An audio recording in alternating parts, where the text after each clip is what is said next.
On raconte que dans les impénétrables montagnes séparant la Pologne de la Tchéquie, les vents et la tempête obéissaient jadis à la volonté d'un seul homme, un puissant seigneur des montagnes vivant seul dans les terres de Silésie. Tantôt protecteur des voyageurs, tantôt cruel et vindicatif, au tournant du XVIe siècle, il s'éprit d'une princesse polonaise qu'il arracha de sa chambre, dit-on, en arrachant le toit de sa tour d'une seule main.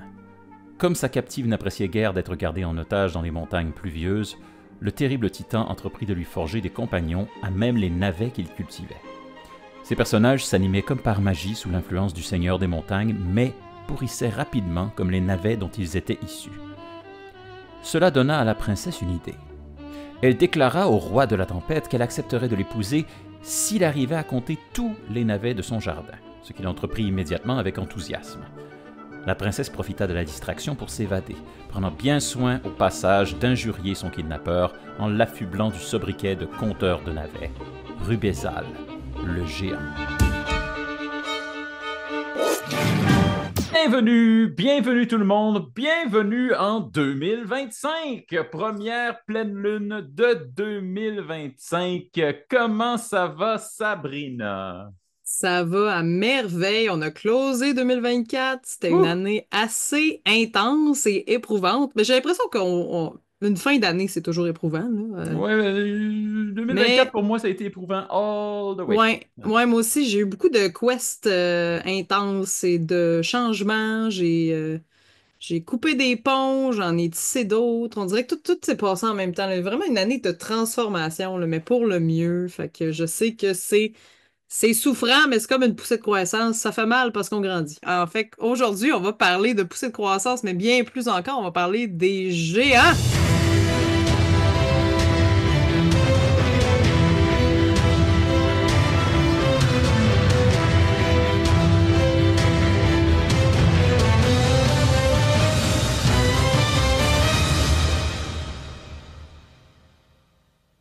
Les géants.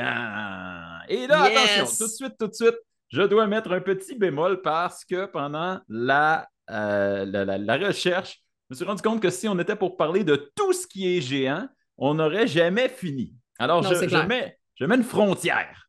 On va Parfait. parler des géants humains, des géants humanoïdes. On ne va pas parler de tous les êtres géants. On se garde un peu de jus pour un peu plus tard dans la saison. Euh, mais pour toi, Sabrina, qu'est-ce que c'est un la géant? Pour moi, c'est les vieilles fables dans des petits livres illustrés vraiment cute que j'avais quand j'étais enfant. Puis moi, j'avais lu Jack et le haricot magique. C'est dans les premiers livres que j'ai lus par moi-même quand j'étais jeune. Alors pour moi, ça symbolise un peu des créatures, pas toujours smart, mais des fois. Mais ça symbolise beaucoup l'enfance, puis les métaphores d'enfance, les histoires comme ça. J'ai vraiment. Ben, en tout cas, que tu me dis géant, je pense à Jack et le haricot magique, je pense à les premières fables que j'ai lues. Puis c'est pas mal ça, mon premier contact avec les géants, pour de vrai. Ce qui est pas nécessairement un contact qui est positif ou négatif, tout dépendant des Hmm. histoires. Et toi, Simon? Ben, je trouve ça drôle que tu parles de l'enfance parce que je pense qu'effectivement, il y a un moment dans notre vie où tout le monde est géant. Il y a un moment où tout est plus grand que nous et je pense que ça doit être une des premières, peut-être pas une des premières peurs, mais du moins une des premières impressions d'un être humain, c'est de voir un monde qui est beaucoup trop grand par rapport à nous. Moi, quand je pense aux géants, je pense beaucoup au passé. Pour moi, c'est un monstre qui est associé à la préhistoire, aux humains d'avant, alors qu'on va en parler durant l'émission aujourd'hui. En fait, les humains sont juste devenus beaucoup plus grands au fil des années, mais on a vraiment l'impression que, moi, j'ai vraiment l'impression que dans le temps, les gens étaient énormes. C'est un monstre qui est associé à quelque chose d'antique, à quelque chose qui est là depuis que le monde est monde. Alors pour moi, c'est vraiment ça, le géant. C'est pas juste une question de taille physique, mais c'est vraiment comme une question de proportion dans l'histoire. Moi, c'est ça que ça m'évoque, le monstre du géant. Un monstre qui, quand même, dans cette foulée, a quand même de très, très, très, très longues et lointaines origines. Les origines, les premières origines de 2025. Oui! Euh, oui, il y a beaucoup, beaucoup, beaucoup de géants dans l'histoire, dans la mythologie et dans les différentes croyances à travers le monde. Et ici, j'en ai compilé quelques origines notoires et aussi quelques origines que je trouve cool, parce qu'il y a toujours des origines cool à travers tout ça. Absolument. Bon, premièrement, on le fait toujours. L'étymologie de géant, c'est le grec ancien gigantes. Donc, les géants en grec, c'était giga, giga. Donc, quand on dit que quelque chose est géant, c'est la même origine, gigantisme, géant, giga. Euh, c'est Robert de Gloucester qui est le premier à utiliser le mot giant à l'écrit ou géant, qui va être la première personne à vraiment figer le mot qu'on utilise aujourd'hui. Et donc, à partir de ce moment-là, on parle de géant, on parle vraiment d'êtres humains énormes. Mais je dis des êtres humains, mais c'est pas vrai. Dans plusieurs mythologies à travers le monde, on parle d'êtres qui sont antérieurs aux humains. Très souvent, c'est des antagonistes, c'est des gens qui sont vus comme des ennemis ou des monstres avec un appétit impossible qui mangent des humains, quelquefois qui avalent des torrents ou qui vont se curer les dents avec des arbres, on peut avoir des fois des proportions juste impensables. Mais bref, on les rencontre, on les retrouve beaucoup dans des histoires où la nature du cosmos ou la nature de l'univers est mise en cause. Euh, Hmm. je pense que un des plus anciens que j'ai pu trouver dans les histoires de géants, ben c'est l'histoire des géants dans la mythologie grecque. Euh, pour les Grecs, les géants, en fait, avant les dieux, il y avait les titans. Et avant les titans, il y avait les géants. Donc, c'était deux générations avant les dieux, comme la terre Gaïa était une géante, le ciel Ouranos était une géante, était un géant. La nuit, Nyx était un géant aussi. Donc, ça, c'était comme les premières entités vivantes du cosmos. Et pas une fois, mais bien deux fois dans la mythologie grecque, il y a un épisode qui s'appelle la gigantomachie. Alors, comme on a, comme on vient juste de faire un petit peu d'étymologie, Sab, sais-tu qu'est-ce que veut dire la gigantomachie? La gigantomagie, Machie, machie. oui. Hey, en termes étymologiques, est-ce que c'est le. Peut-être que tu connais, peut-être que tu connais la tauromachie. Mais je pense La qu'il quoi? faudrait, grecquement parlant, il faudrait parler tauromachie, gigantomachie. Tauromachie. Ouais. Hey, j'ai aucune idée, pour C'est vrai. la mort des géants. Alors, c'est Oh. le tuage de géants. En fait, Le tuage de géants. ben oui, parce que c'est l'épisode où les générations suivantes tuent la précédente. C'est arrivé deux fois. Il y a une première gigantomachie qui arrive quand Chronos, le fils de Gaïa et Ouranos, va castrer son père pour permettre à ses frères et sœurs de sortir de leur mère, de sortir Hmm. de la terre, dans le fond. Et le deuxième, c'est quand Zeus, Jupiter, et les autres dieux vont sacrer les titans qui ont essayé d'attaquer l'Olympe et qui vont les foutre dans les limbes, dans le tartare, en fait, au fond des enfers. Il y a plein d'épisodes absolument wild de cette guerre-là entre les dieux et les titans, dont un que j'aime particulièrement où Athéna casse la gueule au titan Enceladus en l'écrasant avec l'île de Crète. Wow. Euh, Quand tu te bats à coups d'île, là, d'habitude, c'est que t'es grand en tabarouette, on va se le dire.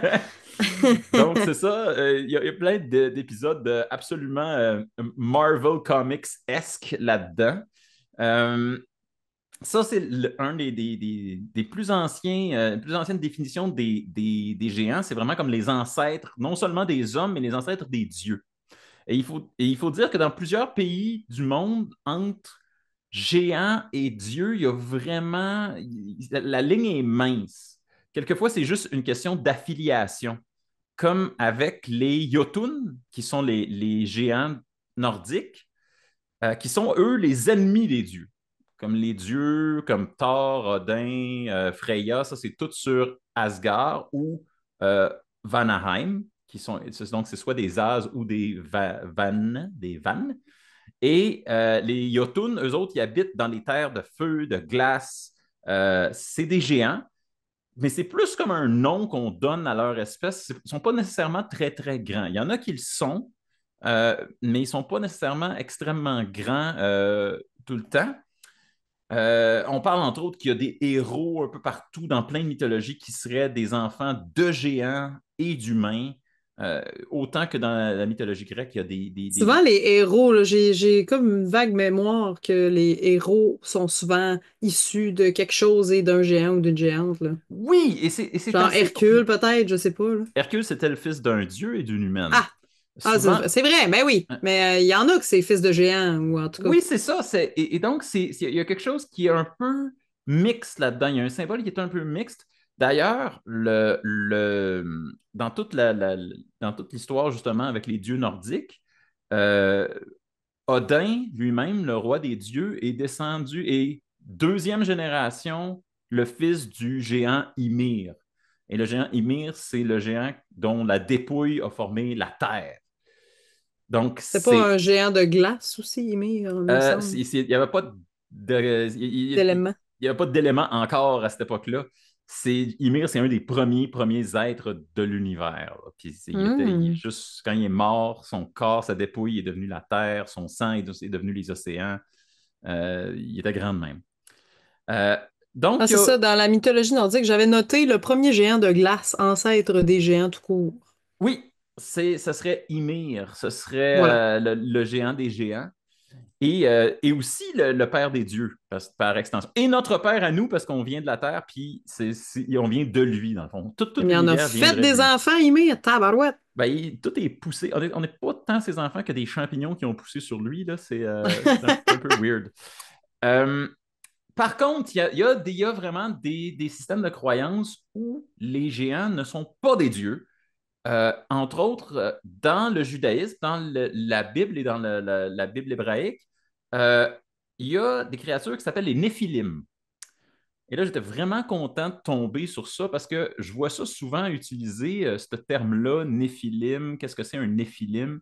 Alors, c'est une race de géants, une race d'humains extrêmement grands qui aurait existé sur Terre depuis la Genèse, depuis la création du monde, jusqu'au déluge.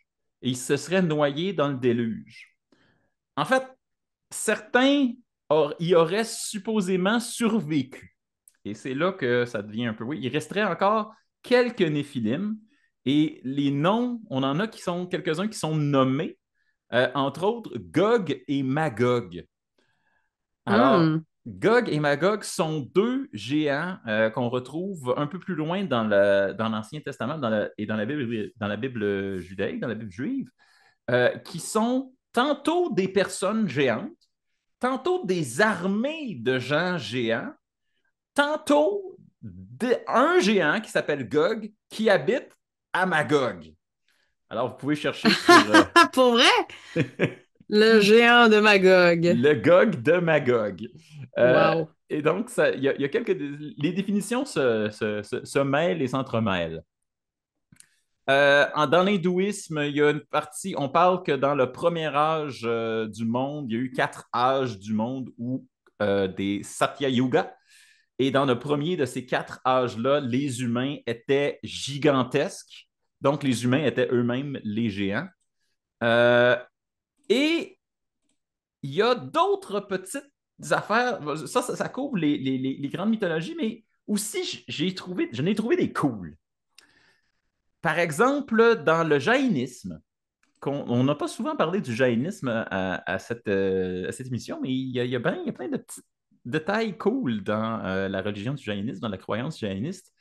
Euh, Entre autres, l'idée que le monde est dans des cycles qui se séparent entre le bonheur et le malheur. Alors, ça va d'âge où tout est malheureux tout le temps à des âges où tout est merveilleux tout le temps. Et les gens qui y vivent sont à la fois d'une taille et d'une espérance de vie différente. Alors, si vous êtes né dans les âges du malheur, du profond malheur, vous allez mesurer tout au plus 2 pieds de haut et vivre au maximum 20 ans. Wow. Mais si vous êtes né dans une des âges du plus paroxystique, du meilleur bonheur possible, votre vie va durer 3 à 4 éternités et vous allez mesurer 6 kilomètres de haut. Tabarouette, c'est. Ouais, hein? On fait pas d'un demi-mesure? Pas d'un petit. Excusez. Moi, ce qui m'impressionne, c'est la précision. C'est comme, c'est quoi ces mesures-là? 6 kilomètres de haut? Qui était Comme là pour mesurer ça? c'est comme ça impliquait que ça avait été mesuré. Oui, c'est ça. Vraiment. Le chiffre est précis. Mhm. Et j'aurais tort de ne pas en parler parce que toi, comme moi, nous sommes allés en Irlande et tu sais, comme moi, qu'en Irlande, il y a une place qui s'appelle The Giant's Causeway. Oui, que j'ai vu de mes yeux vus. Très Oui, impressionnant d'ailleurs. oui. Peux-tu nous parler un peu de cette place-là? Ça a l'air de quoi pour les gens qui nous écoutent et qui n'ont aucune idée? La Giant Causeway, c'est un endroit en Irlande du Nord Mm. qui en fait, a des pierres volcaniques, Mhm. si je ne m'abuse, là, mais il me semble que c'était ça. Des grandes Et colonnes ce de sont basalte. de comment? De basalte. Des pierres de basalte, merci. Mm. Ça fait quand même 10 ans, là, fait que c'est un peu loin dans ma mémoire. Puis ce sont des pierres qui ont une forme, j'oserais dire, hexagonale, octogonale, là, qui sont faites sur le long, donc tubulaires. Puis c'est comme ça partout sur le bord du fleuve. Ça a Et l'air il y a une... sculpté, Oui, ça a mais l'air c'est sculpté, c'est purement vraiment naturel. beau. Mm. C'est naturel, c'est vraiment beau. Puis ça l'a un peu inspiré une légende qui aurait... une légende de géant où un géant écossais et un géant irlandais auraient eu à s'affronter, si on veut. Puis Oui, en fait, c'est... Hey, là, je sais plus, là, tu me fais piger dans ma mémoire, là, mais il y a un géant irlandais Finn McCool. qui est allé voir le géant écossais ou c'est l'inverse? C'est le géant écossais qui l'a Ah, c'est provoqué en ça. duel. Benan Oui. Donner, de son nom, qui a demandé à affronter Finn McCool. Puis Finn McCool, c'est un des personnages fondateurs de Oui. la mythologie celtique. Puis là, Euh, c'est l'Écossais qui est allé le voir ou c'est oui, l'Irlandais qui est allé voir l'Écossais? OK, c'est l'Écossais est l'Écossais qui venu est le allé le voir. voir. Et là, ce géant Irlandais-là a utilisé comme stratégie, comme un fin, un fin renard, de se déguiser en bébé pour avoir l'air absent. Donc, il y avait la femme du géant irlandais et il y Mhm. avait le géant irlandais déguisé en bébé. Donc là, le géant écossais, quand il est arrivé, il a vu le bébé. Il s'est dit, Oh my God, c'est sûr que le père de ce bébé-là doit être gigantesque et plus grand que moi. Et il aurait eu peur et il n'aurait pas fait le duel à cause de ça. C'est ça? C'est ça, c'est exactement ça. Mais avec le petit détail additionnel que Phil Vas-y, vas-y. McCool, avant l'arrivée de Benan Donner, son adversaire, a créé le Giants Causeway pour faire une espèce d'arène où les deux pourraient se battre. OK, Euh, donc, c'était une espèce de place qui était prévue pour le combat des géants. voilà. Du moins, c'est une des histoires associées à cette place-là. Parce qu'il y a une autre histoire qui implique des géants, qui Ah implique oui? aussi Giants Causeway, qui est la légende des Formeries. Euh, Oh, c'est les c'est- guerriers celtes, ça, non? les Formeries, Je me souviens plus. Ah non, ça, supposément, je mélange avec les tuateurs de Danann, c'est autre chose. les Excusez. tuateurs de Danann, c'est des fées. Ouais. Euh, les Formeries, c'est une race de géants hirsutes difformes qui viendraient de la mer. Et au moment où on se parle, selon la légende, ils sont en chemin. Ils marchent lentement au fond de la mer, puis éventuellement, ils vont sortir de Giants Causeway. C'est leur point d'arrivée pour arriver en Irlande et venir réclamer l'Irlande et déclamer comme ça le combat final entre les héros de l'Irlande et eux. Mais ils Euh, marchent juste vraiment lentement. ils marchent vraiment lentement. Il faut dire que leur chef, Ballard, n'a qu'une seule jambe et un seul œil. Alors, vous pouvez l'imaginer clopinant au fond des mers et en essayant de se rapprocher des côtes. Il y a besoin de. Ça fait au moins 10 ans depuis mon dernier voyage en Irlande, fait que je suis quand même. Ben, je peux te Il- certifier qu'ils ils n'ont toujours pas touché terre. Ben, lâchez pas les chums. Sinon, il y a Wow! plusieurs. On en a parlé, je vais finir avec ça et ensuite on va Oui, passer oui. en mode science. Il y a plusieurs héros à travers l'histoire qui sont réputés avoir des parents géants. On en a parlé de quelques-uns déjà, mais je veux aller un petit peu plus loin. Certains chevaliers de la table ronde étaient censés avoir des parents géants, comme Galaho, Galaho, qui semble-t-il n'est pas Galahad ou une OK, variation, ouais. qui est un autre chevalier de la table ronde. OK. Et même C'est pas une version festive de Galahad, là. J'étais pas non, sûre c'est sur pas le comme coup, mais Galaho! Non, c'est pas OK. ça. Euh, paraît-il que Guenièvre elle-même serait fille de géant. Ah Je ne sais ben, pas si c'est parce qu'elle venait d'une région où les gens étaient réputés grands, mais ça semble-t-il que Guenièvre elle-même serait fille de géant. Et vous le savez tous maintenant à cause du film de Moana, mais le dieu Maui, qui était un demi-dieu, mais surtout un demi-géant. Un de ses parents était une île, était une des îles de Polynésie.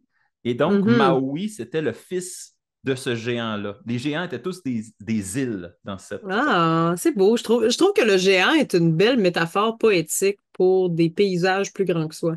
Oui, c'est ça. Et C'est souvent ça partout. Ouais. c'est pour ça que je pense que le géant lui-même, c'est quelque chose de très qui est vraiment associé à notre sentiment qu'on est tout petit. Euh, parce Ouais, on a tous déjà été tout petits dans notre vie. Et des fois, c'est vrai. Et des fois, on est encore tout petit face à des humains qui sont très, très grands. Et c'est là que je pense qu'on va aller avec la science. Oui, la science. Moi, je me OK. suis intéressée à la grande question de quelle grandeur ça prend pour être considéré comme un géant? OK, il y a une grandeur minimale pour Ben, qu'on vous enregistre comme géant. Ben oui, parce qu'au même titre que le nanisme, d'être Oui, une petite personne, ça prend une taille, ben oui. pour le gigantisme, qui est l'inverse, c'est aussi le cas. Alors, un homme peut être considéré comme un géant s'il mesure plus de 2 mètres en général. Une femme est souvent qualifiée de très grande si elle mesure plus de 1,90 mètres. Là, si on se fie aux standards occidentaux, là. Euh, donc, la taille moyenne des hommes varie entre 1,75 mètres à 1,80 mètres. Puis pour les femmes, c'est environ 1,60 mètres à 1,65 mètres. C'est juste pour les gens qui, comme au Canada, comptent tout en système métrique, sauf la taille du monde. 1,90 m, c'est 6 pieds 3. Oui, c'est vrai. Merci. Puis on parle de gigantisme vraiment lorsqu'une personne a une taille élevée à cause d'un excès d'hormones de croissance. Donc, il faut vraiment que ce soit lié à un trouble de l'hypophyse. Donc, à ce moment-là, on peut parler de 2,10 mètres, 2,40 mètres. Et là, ça commence à devenir dangereux.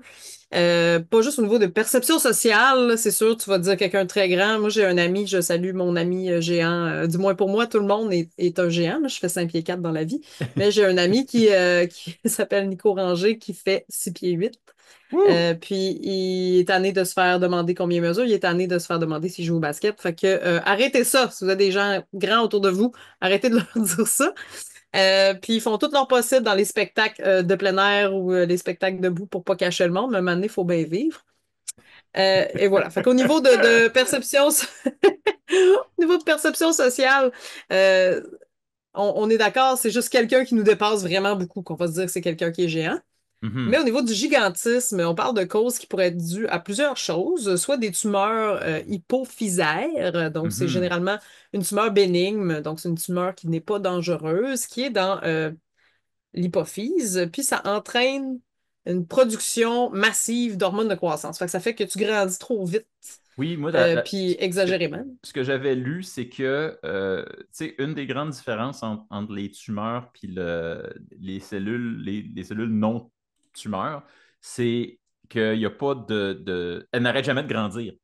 Fait que comme elles Exact. Ben, en n'arrêtent fait, jamais de grandir, tu reçois tout mhm. le temps des hormones de croissance. C'est ça qui Puis se ta passe. production d'hormones de croissance, c'est la somatotropine. C'est pendant ton enfance, ton adolescence, normalement, que ça Oui. se passe.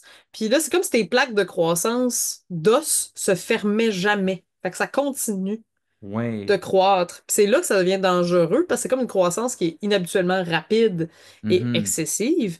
Donc, c'est ça. Il y a d'autres anomalies qui peuvent être génétiques. Donc, il y a des conditions génétiques comme le syndrome de McCune-Albright, je m'excuse pour le nom, ou des mutations parfois dans le gène AIP. Puis sinon, il y a des troubles qui sont plus au niveau des hormones, donc des problèmes d'hormones, puis d'autres glandes qui pourraient contribuer à une croissance excessive. Fait que dans tous les cas, c'est pas super chouette. Fait que dans les symptômes, bien sûr, on parle de croissance rapide, mais on parle aussi de mains, de pieds disproportionnellement grands. On parle de aussi parfois les traits du visage sont déformés, des douleurs aux articulations, de la fatigue, faiblesse musculaire. Il y a des problèmes même de vision qui peuvent être liés à ça, ou des maux de tête, tout dépendant. Euh, Fait que c'est assez impressionnant. Puis au niveau des traitements qui existent pour les gens qui ont ça, ben des fois c'est des chirurgies pour faire carrément une ablation de la tumeur, mais aussi il y a plein de choses qui peuvent être faites, là. Des suivis médicaux sont fortement suggérés pour la plupart des personnes qui sont atteintes de gigantisme. Donc c'est euh, assez poche comme condition parce que c'est Hmm. pas ça a l'air d'être un avantage d'être grand, mais c'est quand même un handicap là, autant au niveau de physique parce que tu sais mettons tu vas peut-être être trop grand pour bien des mesures humaines dans une maison, mais aussi au Ben des niveau de la vêtements. santé. Au Ouais. niveau de la santé, ça vient avec plein de problèmes de santé. Fait que détrompez-vous si vous auriez aimé faire ça, être géant. Être C'est pas géant. si cool que ça. Écoute, ben c'est ça qu'on a dit, l'être humain gagnait environ 4 pouces en 150 ans. Ça, c'est vraiment associé au développement des conditions de vie, de l'alimentation humaine, qui, contrairement à ce que les gens peuvent penser, c'est quand même largement amélioré dans les 150 dernières années depuis l'industrialisation. On mange quand même pas mal mieux et on est vraiment moins malade qu'il y a 150 ans. Euh, Fait que ce qui m'a intéressé, moi, c'est savoir c'est quoi la. Toi, tu t'intéressais à c'est quoi la taille minimum d'un géant. Moi, je me suis intéressé à la taille maximum. Ah, c'est intéressant ça. Y a-tu une limite? Y a-tu Ben une limite j'espère. technique à partir mais tu sais, parce que comme on a grandi, l'espèce humaine en général, je me dis, mais peut-être qu'il n'y a pas de bout, peut-être que plus mieux on mange, puis mieux on se construit, peut-être qu'on se rend jusqu'au, je sais pas, 7 mètres de haut.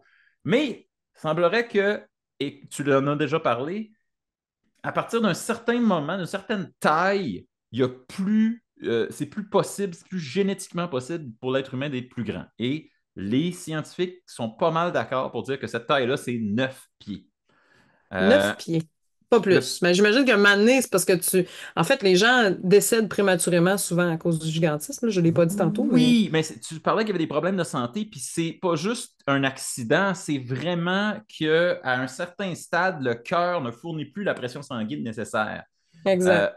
vous n'avez plus assez de sang pour alimenter votre corps au complet, puis votre cœur, à un moment donné, lâche. C'est trop d'efforts tout le temps. Il y a aussi le problème que le matériel osseux, les os de vos jambes, de vos bras, n'est pas assez dense pour soutenir une démarche trop longue pour des gens qui sont très, très grands. L'impact sur vos jambes est extrême. Et ça fait souvent que les gens qui sont très grands vont avoir besoin d'une canne, vont avoir besoin d'un autre matériel pour se déplacer. Les jambes sont juste pas assez fortes pour soutenir Mm. le corps. Ouais, Le- c'est comme si les muscles, il y avait oui, une dystrophie musculaire à force de pousser, là. c'est très éprouvant pour le corps de juste mesurer cette taille-là. Et on le sait, entre autres, à cause des géants réputés. Le plus grand homme jamais mesuré, c'est Robert Wadlow à 8 pieds 11 pouces. Donc, un pouce en dessous du maximum technique. Vous l'avez vu, c'est celui qui est dans le livre des records Guinness, si vous avez déjà ouvert à la page. C'est encore lui qui a le record. Euh, Aujourd'hui, en ce moment, l'être humain le plus grand vivant sur Terre, c'est Sultan Kozen, qui mesure 8 pieds 3, ce qui est quand même énorme, et qui vit en Islande, un pays où on a appris qu'il y avait énormément de gens. Hey, Pas- j'ai une amie qui est en Islande en ce moment, puis elle m'a dit que son premier choc culturel quand elle est revenue au Québec, parce elle habite encore en Islande, en fait, Ouais. c'est qu'il y a personne en bas de 6 pieds 3, là, quasiment, là-bas, là. C'est hallucinant. Homme comme femme, là, tout le monde est hyper grand. Fait, y a-t-il une raison à ça? On sait-tu? Je n'en sais trop rien, mais probablement que ça a rapport avec l'alimentation, les conditions de vie, la génétique néerlandaise aussi. Les Danois, les Nordiques, les Néerlandais sont pas mal grands, génétiquement parlant. Puis en Islande, quand même, c'est assez proche de la souche principale. Mais je ne sais pas Mhm. s'il y a vraiment quelque chose dans l'air, dans l'eau. Je ne sais pas si c'est Dans la les poudre. montagnes épiques et les volcans et les sources d'eau chaude qui ont inspiré certains passages du Seigneur des Anneaux, on sait jamais. Je ne sais pas si en respirant de la fumée volcanique, vous Ou devenez super grand. l'air salin contribue aux croissances de l'humain, je sais pas. Je sais pas, mais c'est très, très, très. C'est dans ces pays-là qu'on retrouve le plus grand nombre de personnes à 6 pieds et 3 et plus. Ah, puis en Euh, même temps, je dis ça, puis nous, on est tous le géant de quelqu'un, là, si on s'en va au Japon ou dans des endroits un petit peu plus. Il y a des endroits comme où les gens sont plus petits, là, en Orient, en de façon grande partie. générale, oui. Euh, Moi, j'ai Je me visité suis la dit Chine. qu'un gars de 6 pieds, c'est très, très grand au Japon. Mais bon. Ben, oui, mais c'est pas si anormal. Ça l'a peut-être déjà été à une certaine époque, mais je pense que le monde a tendance à s'uniformiser pas mal en termes de taille. OK. Euh, mais c'est ça, on a tendance, avec l'augmentation de la qualité de vie, ça a tendance à s'uniformiser. Mais ce que la science nous dit, c'est qu'on est pas mal capé à 9 pieds. C'est le maximum que l'être humain peut atteindre. Et encore là, ça vient avec des problèmes de santé. Tu n'avais pas dit que tu avais d'autres géants?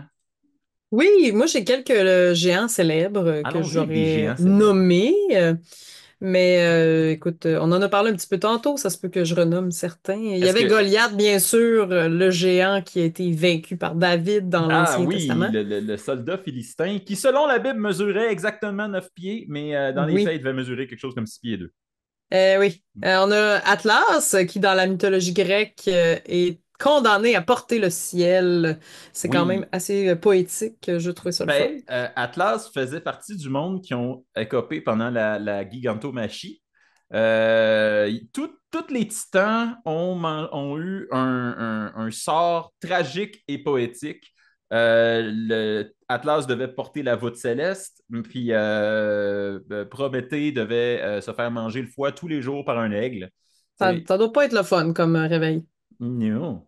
Mettons que j'aime mieux faire des strikes à Duolingo rendu là. Wow, OK, le parallèle, wow, trop rapide Excusez, pour moi. j'apprends des langues en ce moment, puis je pense à... C'est ça. J'avoue qu'en plus, c'est un oiseau. En tout cas, il y a tellement de mimes de cet oiseau-là qui est un peu trop intense à te dire qu'il faut que tu fasses ton Duolingo tous les jours. Bref, ça m'a fait penser à ça. Merci à mon cerveau de TDA. Ensuite, il y a Fafner, donc qui est un géant nordique qui se transforme en dragon dans les légendes. Ah, Un j'ai beau, toujours pensé que Fafner, c'était un dragon d'abord, mais c'est un géant. ouais, qui serait transformé en dragon. En tout cas, j'ai lu ça à quelques Ah, passages. Bon, Ymir, on en a déjà parlé. Il y a beaucoup de cyclopes qui étaient considérés comme des géants à un œil. oui, Comme Polyphème, qui a été rencontré par Ulysse. oui, Souvent, ogre, géant et cyclope s'entrecoupent. D'ailleurs, euh, le fameux géant du conte anglais de Jack et le haricot magique là, qui dit fille, faux femme. En tout il cas, Five il of y a Fun, toutes sortes. oui. Il fait pas mal de scat quand il, quand il jase.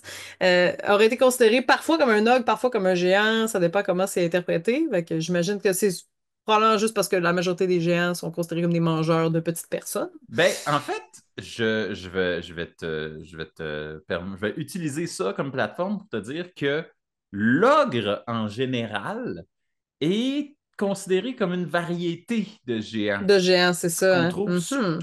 surtout dans les contes. Ouais. Donc, pour les contes pour enfants, l'ogre, c'est vraiment le géant mangeur d'enfants. C'est vraiment comme ça qu'il est considéré. Et Puis, même, ben, sinon, là, on parlait pas mal de mythologie et de légende. Sinon, au niveau des contes et littérature populaire, on a Gargantua, probablement qui a inspiré le mot gargantuesque, j'oserais imaginer, qui est un géant célèbre dans les œuvres notamment de Rabelais, oui, comme Gargantua et Pantagruel. son fils. Euh, Ouais. Ensuite, ben, dans les géants connus, on ne peut pas passer à côté de Hagrid, bien sûr, dans Harry Potter. Puis sinon, au niveau du folklore et culture populaire, il y a Paul Bunyan, que je ne connaissais pas, qui est un géant bûcheron légendaire du folklore américain, qui T'as jamais accompagne... entendu la chanson? J'ai jamais entendu la chanson, j'ai découvert ça, puis j'étais, ben pardon, parce que c'est populaire autant au Canada, aux États-Unis que dans d'autres coins de pays. Puis c'est un géant bûcheron, déjà en partant, qui a un bœuf bleu qui Oui, l'accompagne partout, qui s'appelle Babe. oui. Excusez-moi, beaucoup trop C'est fruité, tout ça.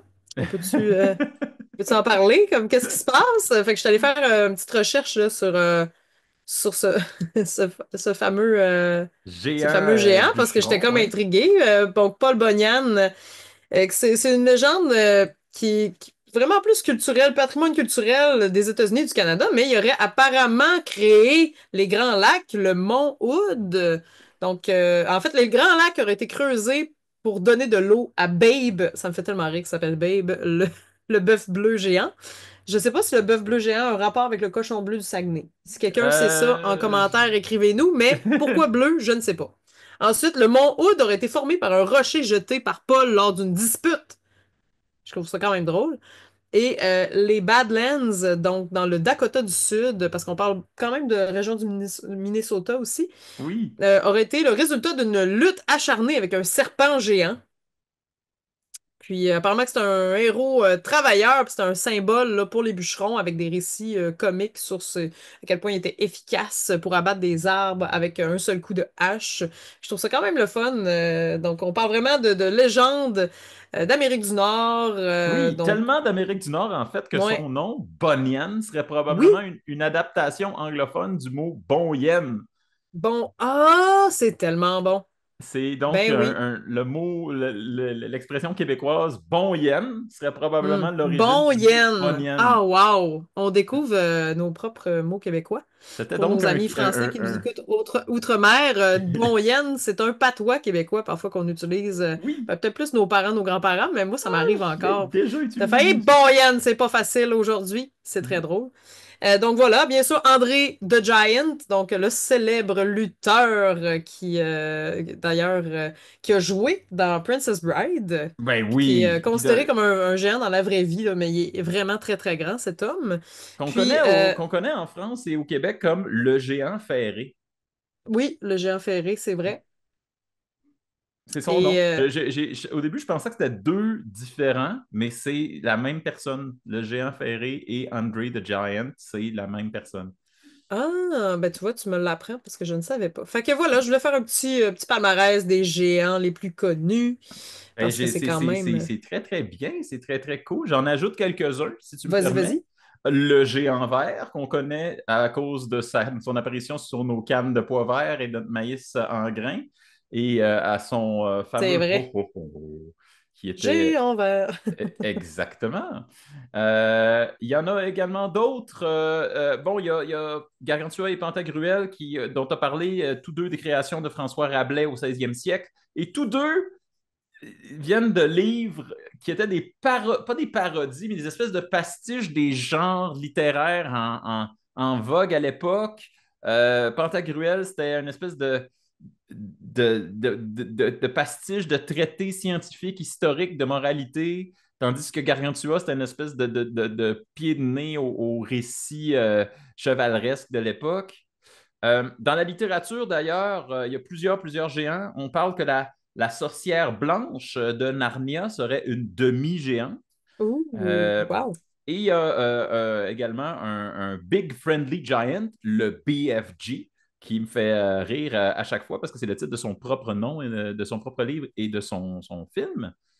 Euh, Si on parle du cinéma, les géants notoires. Un des géants les plus connus de l'histoire du cinéma, parce qu'un des premiers représentés à l'écran, c'est dans le film de Jason and the Argonauts. C'est le colosse de Rhodes, qui est cette immense statue qui est supposée d'avoir un pied de chaque côté du canal de Rhodes et qui est représenté en stop motion pour la première fois dans le film. On en voit également dans le film Clash of the Titans, le choc des Titans et son remake, qui ont tous deux mis en scène les dieux grecs, et de là vient l'expression Release the Kraken. Euh, pour moi, personnellement, dans mon enfance, ma première notion de qu'est-ce que c'était un géant à l'écran venait du géant de pierre dans l'Histoire sans fin. Euh, Ah oui, ah. et du géant qui porte un bateau sur sa tête dans Time Bandits en 1985 et 1982, respectivement. Sinon, t'as parlé plutôt de Attack on Titan, Oui, qui a sans excusez. doute remis les géants au goût du jour.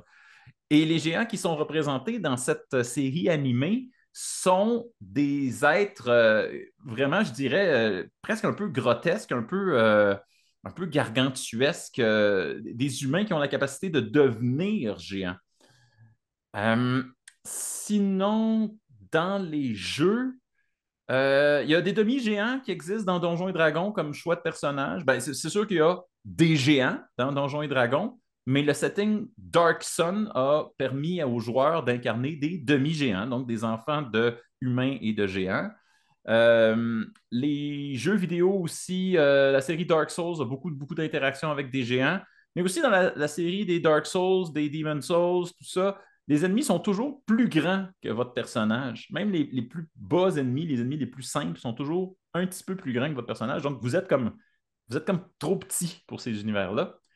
Et j'ai pigé dans ma librairie personnelle et je suis retombé sur un vieux jeu que je pense que si on n'avait pas fait cette émission-là, je n'aurais jamais retrouvé, qui est le jeu qui s'appelle Giant Citizen Kabuto, auquel j'ai joué au bout quand c'était sorti au début des années 2000.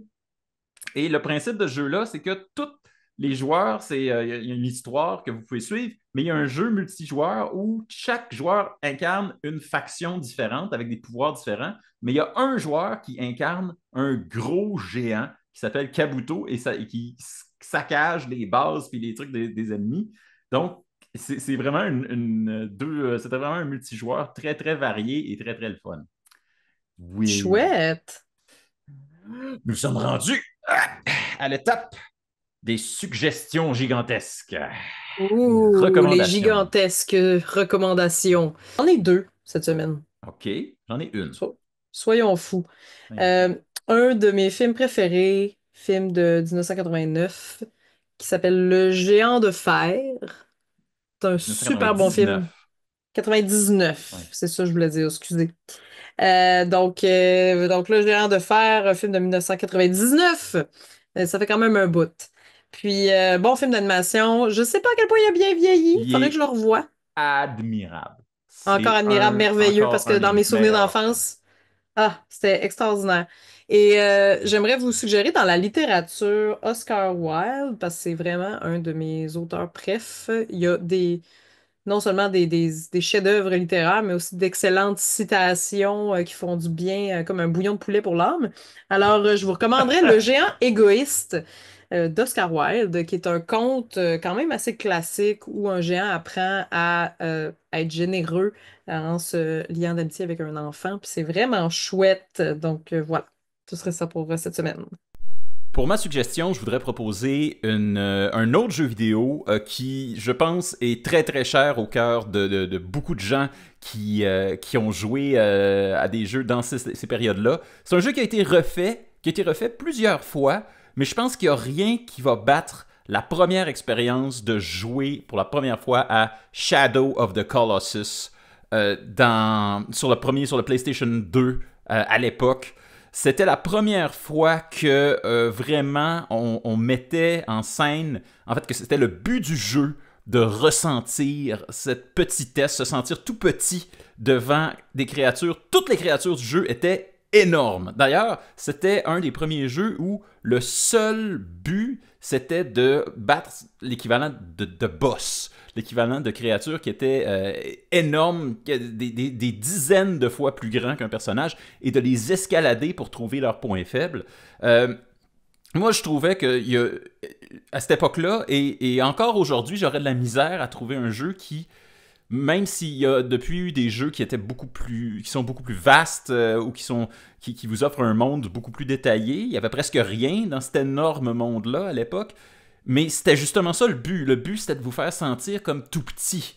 Que vous vous sentiez comme que le personnage qui est à cheval se retrouve comme dans quelque chose qui est beaucoup plus grand que lui. Et je pense que le sentiment du géant n'a jamais été aussi bien réussi que dans ce jeu Shadow of the Colossus. Il existe en version HD à cette heure si vous voulez y jouer, mais je pense que l'expérience première d'y jouer à une époque où c'était encore du jamais vu, je pense que ça sera jamais égalé. OK, là, Sabrina, avant de conclure l'émission aujourd'hui, Oui. on va commencer quelque chose maintenant et j'espère que ça va vous inciter tout le monde à nous en envoyer parce qu'on vous a demandé l'année passée des histoires paranormales, surnaturelles, des choses qui vous ont été racontées ou que vous avez vécues vous-même. Et il y a une des personnes qui nous écoute religieusement, un de nos grands fans qui s'appelle Gab BT, qui nous en a envoyé quelques-unes. Et là, ce soir, j'en en parler de une où supposément Gab aurait habité dans un appartement hanté.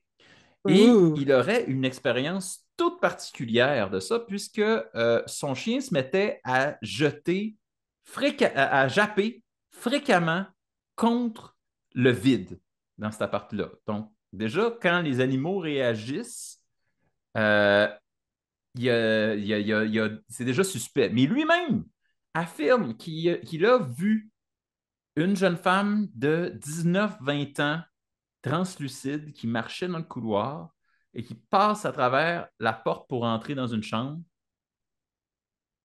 et que la porte était fermée. Chez eux, dans son appart, Dans son appart. c'est terrifiant. On dirait que tu vis phasmophobia pour de vrai. C'est quand même, C'est un c'est jeu quand même vidéo d'horreur en passant. Oui, c'était une de nos recommandations Bon, on d'ailleurs. espère que tu as déménagé rapidement, Gabriel, parce que je serais pas restée là Ça serait, si j'étais toi. donc, moi, c'est exactement ça le genre d'histoire que j'aimerais que vous nous envoyiez. D'ailleurs, il a pas mentionné c'était où cet appart-là, mais je suis sûr qu'il y en a plusieurs qui seraient intéressés à le savoir. Donc, si Mhm. vous voulez avoir d'autres informations qui viennent de vous, vous n'avez qu'à nous les envoyer. On va vous faire un petit shout-out. On aime ça, lire vos histoires. Et on aime ça. Et si vous voulez même pas qu'on vous nomme, là, si vous voulez pas qu'on sache que vous avez vécu des affaires de même, des fois ça peut être un trop avertissement pour tout le monde. Ben, effectivement, vous pouvez nous dire, ne dites pas mon nom en ondes, mais on va quand même ébruiter votre histoire. Les gens ont Mais, besoin de savoir mais qu'il se passe des Simon, choses. si les gens veulent nous écrire, c'est à quelle adresse courriel? Mais que c'est une bonne question, Sabrina Cloutier. Il faut qu'ils nous écrivent immédiatement à placard à monstre en un mot, donc placard à monstre, un seul monstre, pas d'accent, pas de majuscule, rien, à gmail.com. Excellent. Et bien sûr, si vous aimez notre contenu, je sais qu'il y a des auditeurs, des auditrices, peut-être que c'est la première fois que vous nous écoutez. On parle des monstres sous toute leur couture, on parle de plein de choses, autant historiques, culturelles, même un peu paranormales. On s'amuse là-dedans, on s'amuse. On reste quand même des vulgarisateurs, puis on aime ça aller dans le débunker les choses. Bien sûr, on vous invite à interagir avec nos publications, donc nous suivre sur les réseaux sociaux. N'hésitez pas à commenter, puis n'hésitez pas à nous faire signe de vie parce que c'est sûr qu'on va vous faire des shout-outs en ondes, puis ça nous fait vraiment plaisir de continuer en cette belle année 2025, pouvoir continuer encore une autre saison des monstres dans le placard et on attend bien sûr vos commentaires, vos suggestions et vos histoires. Puis moi, j'aimerais aussi, si ça vous tente de raconter des histoires paranormales, c'est le fun, mais comme on n'est pas nécessairement des c'est pas juste ça non plus, les monstres dans le placard. En fait, ça compléterait, mais c'est pas obligé. Si vous avez des histoires de contes familiales ou de légendes qui est racontées dans votre famille, quelque chose qui est un Mais si vous monstre aviez une, peut-être qui si vous aviez une grand-mère un peu sorcière, là, on peut savoir une aussi. grand-mère un peu sorcière, un oncle qui arrête le sang, des choses comme ça. J'aimerais ça entendre vos histoires aussi de. On sait pas trop pourquoi c'est là, mais c'est là. C'est toujours le fun. Puis si vous avez aussi plus de détails sur les lieux, l'âge à laquelle vous avez eu ce souvenir-là, etc., ça nous ferait vraiment plaisir. Alors n'hésitez pas. Puis ben, j'ai bien hâte d'entendre vos histoires, de lire ça en ondes aussi. Alors voilà. Et pour février, En fait, je pense que février, ça tombe presque exactement en même temps que la Saint-Valentin et on se fait quand même un devoir à chaque année de faire en sorte que notre sujet soit un petit peu en lien avec Un le peu mois, sexy. un peu sexy pour le mois de février. Et on en a glissé un mot la dernière fois quand on parlait du cauchemar, mais cette fois-ci, on va plonger directement dans les succubes et incubes pour le mois de février.